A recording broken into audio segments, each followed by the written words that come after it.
Hello and welcome back to my channel. I'm Jenny. Today's video is going to be my February favorites and fails. I do have a handful of favorites, a couple in-betweens, and then a handful of fails. Quite a few of these products you have actually already seen on my channel, either in a recent collective haul or in my Wet n Wild Rebel Rose review, but some of these things you have not seen yet. So I do want to go ahead and start with the fails and we'll work our way up to our favorites. So my three fails are all part of the Wet n Wild Rebel Rose collection. And this first one is the Rose Multi-Use Oil. This is just a really weird oil. It smells very strongly of roses. It's a real thin consistency, but it just feels like it's sitting on top of my skin. It doesn't really soak into my skin or mingle well with my other skincare, so I just really have not been reaching for it because I just really don't like it for my skin. And the next two are the color changing items, and that is the Cream Blush and the Jelly Lip Balm. These just turned really bright hot pink shades on me, and I really don't like the way that looks on my skin. Like this truly, I have a little bit of like facial redness. I think it may or may not be rosacea. And this looks exactly like it's the same shade as my facial redness, so it looks really unflattering. And like that's the kind of color I try to cover up. I don't really want to emphasize that color. And this just turned into a very bright, bold hot pink that like stained your lips and stuff. I just was not a fan of either of these.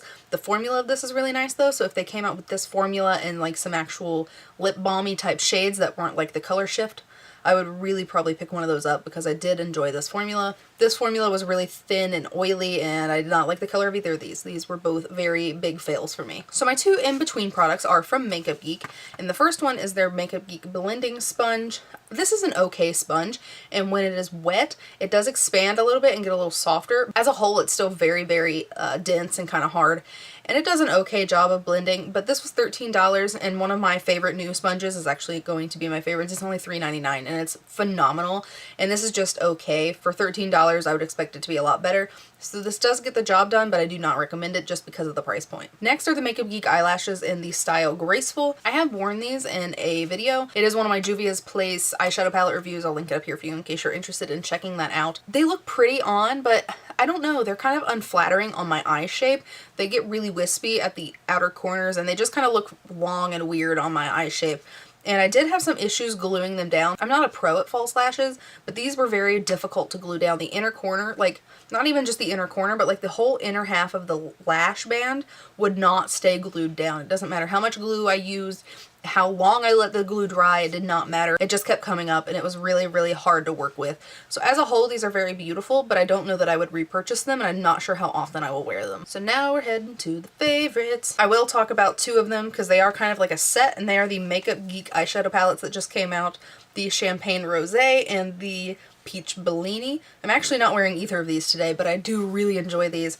I love Makeup Geek eyeshadows. I know I say it in like all of my videos, but Makeup Geek eyeshadows are some of my favorite eyeshadows ever. I think the quality are excellent, and these are no exception. I know they're kind of like traditional everyday kind of shades. That's what I wear most often, so that doesn't bother me. But if you are in the market for a more like orangey warm or a more pinky neutral, these are definitely awesome palettes to pick up, and I know that they are being carried at Target now, so that's really awesome as well. I definitely recommend these. They are great quality. One more eyeshadow palette, and it is the Juvia's Place Warrior 2 palette. It is the all matte palette. It is so beautiful. This came in the day after I filmed my collective haul. I love this eyeshadow palette. Also, not wearing it on my eyes today, testing out a different palette. But I really enjoy this. Juvia's Place matte shadows are absolutely beautiful quality, and if you are more of a matte eyeshadow kind of person, this is definitely a palette for you. It has the nice row of warms, some nice neutrals, some cooler tones. It's got everything you need to create a cohesive look. And then if you had like a liquid shadow or you just had a single shimmer, you can just pop that on the lid as well, and then you're ready to go. This is a very easy to work with palette. Beautiful quality. Definitely recommend this as well. Next is a very dirty and fluffy sponge, and it is the Wet n Wild makeup sponge. This has become my all-time favorite sponge. I am 99.5% sure that I am going to be picking this up instead of my EcoTool sponge because this is slightly cheaper and the quality is excellent. I love the pointed tip. It gets really close to the inner tear duct area around the eyes. This sponge is $3.99 and it's fantastic. I love it so much. It reminds me a lot of the Beauty Blender. It might be the closest dupe I've been able to find. Beautiful quality. I definitely recommend you check it out because it is a fantastic little cheap sponge. Love it so much. Next three are skin items. The first one is the Wet n Wild Photo Focus Rose Primer Serum. This is an awesome little primer. What I've been doing is putting this all over my face and then putting the No Problem primer from Touch and Soul that I got in BoxyCharm, like in the T-zone. So this has been absolutely amazing though. I've tried it by itself as well as mixing it with the other primer, and I think it's a great primer.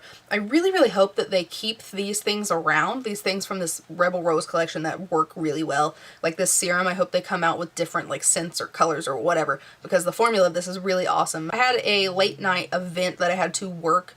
I think it was last week, and I used this primer, and when I came home my makeup just looked phenomenal at the end of the day, so I'm totally giving this complete props because it's the only new makeup item that I had used that night, but I think that the quality of this is awesome, so you should definitely pick this up while you can. And the last two are face oils or serums from The Ordinary.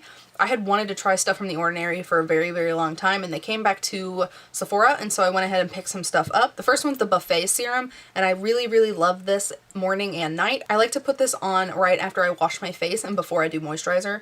As you can see, I'm about halfway through. I do need to pick up a new one, but I really, really like this. I feel like since I've been using these products, my skin looks absolutely phenomenal. This is the best my skin has been in a very, very long time, like since I was a baby. So I'm giving these most of the credit for that. I have also been using the e.l.f. Hello Hydration. I'm going to throw this one in here as well because I really, really like this moisturizer. I'm definitely replacing my Renewed Hope in a Jar by Philosophy with this because this is amazing. So these three products combined, I feel like that's really making my skin look as great as it does. I'm really, really happy with my results on my skincare. So I use this morning and night. Really, really like this. In the evening, after I do my serums and my moisturizers or masks or whatever I'm doing, after I put on my moisturizer, I'll let it sink in, and then I will go in with the Ordinary 100% organic cold pressed rosehip seed oil. I really, really love this. I've been mixing it with my Burt's Bees Complete Nourishment Facial Oil at night, just a drop of each, and patting it onto my skin over top of my moisturizer, and I really, really like this stuff as well. I've definitely seen a improvement in my skin since I've been using these skincare products, and I'm just really, really happy with my results. All three of these products are absolutely amazing, and I definitely recommend them. The price point on all of these are between like $8 and $16. Definitely recommend these. So those have been my favorites and fails for the month of February. Make sure you subscribe to my channel so you can see my favorites and fails of March. Thank you for watching this video. I hope that you enjoyed it. If you did, please give me a thumbs up. And if you would like to subscribe, please feel free, and I'll see you next time. Bye guys.